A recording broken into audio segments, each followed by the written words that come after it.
Are you looking to make your shoulders wider, broader, and fuller than they've ever been? Well, today we will go through the 3 best exercises, guaranteed to grow your shoulders.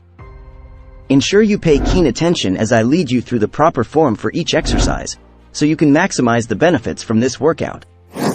Let's start with the side delts, which is the part of the shoulders that broadens your frame and is where you should put the most effort. Many people only do your typical dumbbell lateral raises. However, research indicates this approach might not optimize muscle growth. Studies on the triceps, hamstrings, and quads have shown that muscles tend to respond better to challenges in the stretched position.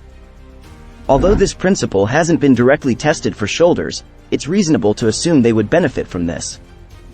However, traditional dumbbell lateral raises are easiest at the bottom when the delts are fully stretched, and most challenging at the top when they're fully contracted, the opposite of what we want.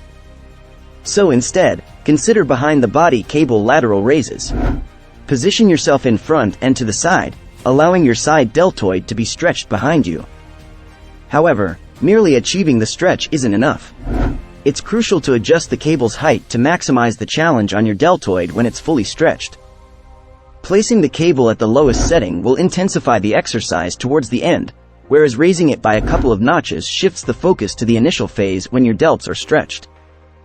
Now, if you don't have access to cables, dumbbell lateral raises are still a great alternative and can complement this exercise effectively. And you can still incorporate the stretching principle by initially performing full range reps and then concluding your set with partial reps at the bottom to target your delts further in the stretched position.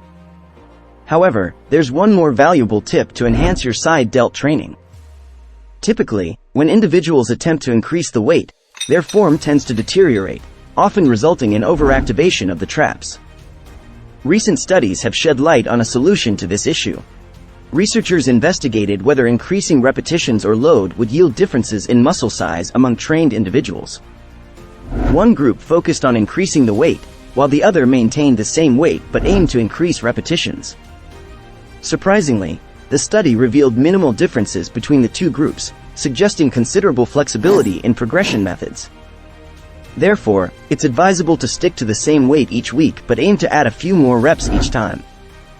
Start with around 10 reps per set, and only when you can perform at least 15 to 20 reps with proper form should you consider increasing the weight. If you're enjoying the video, don't forget to like and subscribe to our channel for more fantastic fitness content. Now, while the side delts contribute to width, let's shift our focus to the rear delts, which are crucial for balancing out the shoulders, providing that 3D appearance. Interestingly, they often remain the most underdeveloped aspect of many individuals' shoulder muscles. And here's why they can struggle to grow. We know that muscles are best grown when the exercise's arm path aligns with the direction of the muscle fibers. In the case of the rear delts, they run at about a 45-degree angle. Therefore, the most effective approach involves using a 45-degree arm angle, and reverse cable flies are the perfect exercise to achieve this. But to get the most from this exercise, take a few steps back from the cable to make it more difficult at the beginning of the exercise when the rear delts are more stretched. Now, if you don't have access to cable equipment, an alternative is to do an incline dumbbell row with your arms maintaining that 45-degree angle. Regardless of the exercise chosen, it's essential to prevent the mid-back muscles from taking over. Avoid squeezing your shoulder blades together. Instead, push your arms forward to open up the shoulder blades and maintain this position as you pull your elbows back. I'll provide how many sets and reps for each exercise you should do later in the video, but for now, let's move on to the final exercise.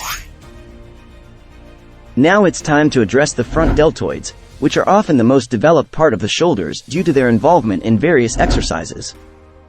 For instance, in studies, researchers typically consider one set of bench press as targeting both the chest and also the front delts.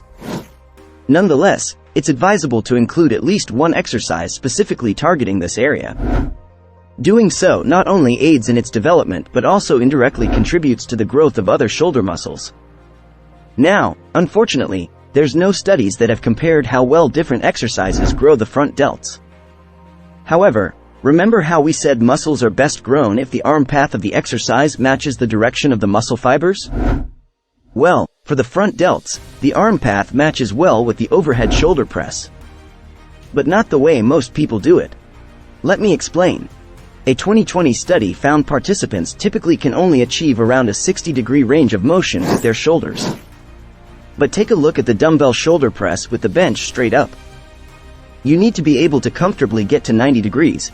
Otherwise, you'll end up pressing the weight forwards and using other muscles, or even worse, this could lead to an injury. So instead, try adjusting the bench back 1 to 2 notches, which reduces the demand for extensive shoulder mobility, allowing you to use proper form and minimize the risk of injury.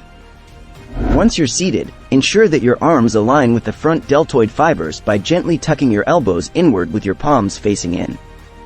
Then press the weight over your shoulders and return back to the starting position after each repetition using a controlled motion. By doing the shoulder press in this way, you will ensure you target the front delts effectively, leading to those bigger shoulders you crave. Here's the 3 exercises with a breakdown on how many reps and sets you should do, along with alternative versions, and how often to perform them. You could do all these exercises as a workout on its own, but I'd recommend splitting these exercises up into 2 to 3 of your workouts throughout the week. Make sure you always stretch before training your shoulders to avoid injuries, and try supplementing with protein and creatine to ensure you get the most out of your workouts. I will leave a link to the best supplements I recommend. Be sure to subscribe to become part of our family, and I will see you in the next one.